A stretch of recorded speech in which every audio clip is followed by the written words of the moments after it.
प्यारे बच्चों, कैसे हैं आप सब। आशा करती हूँ आप सब अच्छे होंगे, स्वस्थ होंगे।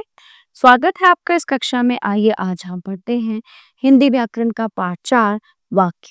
वाक्य की परिभाषा, वाक्य के प्रकार। बच्चों इस बात पर ध्यान दीजिए, अपनी बात किसी को समझाने के लिए हम कई शब्दों का प्रयोग करते हैं। शब्दों को एक साथ बोलना ही वाक्य बनाता है। वाक्य बनाने के लिए हमें इस बात का खास ध्यान रखना पड़ता है कि शब्दों का प्रयोग सही क्रम में किया गया। जैसे रिया नाच रही है, ये वाक्य सही है क्योंकि शब्दों का सही क्रम में प्रयोग किया गया है। अगर हम इसी वाक्य को इस प्रकार कहें कि रिया रही है नाच, तो ये वाक्य गलत माना जाएगा क्योंकि शब्दों का सही क्रम में प्रयोग नहीं किया गया है।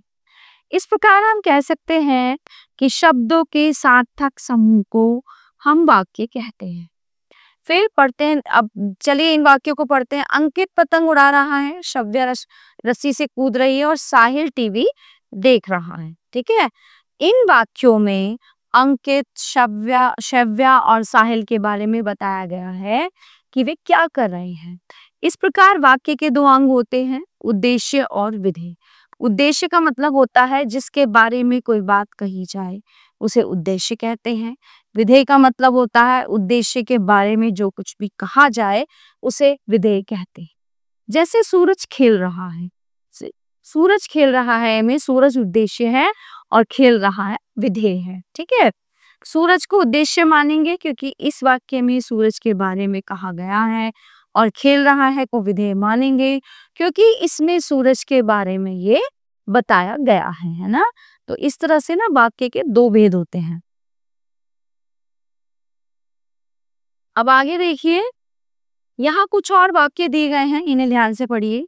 रीना पुस्तक पढ़ती है, रीना उद्देश्य है, पुस्तक पढ़ती है विधेय है। कवि गीत सुनाता है, कवि उद्देश्य है, गीत सुनाता है विधेय। बच्चे क्रिकेट खेल रहे हैं, बच्चे उद्देश्य है, क्रिकेट खेल रहे हैं विधेय। हिरन तेज दौड़ रहा है, हिरन उद्देश्य है, तेज दौड़ रहा है विधेय।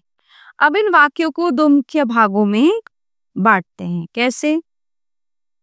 रीना पुस्तक पढ़ती है, कवि गीत सुनाता है, बच्चे क्रिकेट खेल रहे हैं, हिरन तेज दौड़ रहा है। ठीक है, तो आइए अब देखते हैं कि इस पाठ से हमने क्या सीखा। शब्दों के सार्थक समूह को वाक्य कहते हैं। वाक्य के दो अंग होते हैं, उद्देश्य और विधेय। जिसके बारे में जो बात कही जाए उसे उद्देश्य कहते हैं, और उद्देश्य के बारे में जो कुछ भी कहा जाए उसे विधेय कहते हैं। ठीक है, तो प्यारे बच्चों ये पाठ यहीं पे समाप्त होता है। आशा करती हूँ आपको अच्छे से समझ आया होगा। मिलते हैं अगली कक्षा में। धन्यवाद।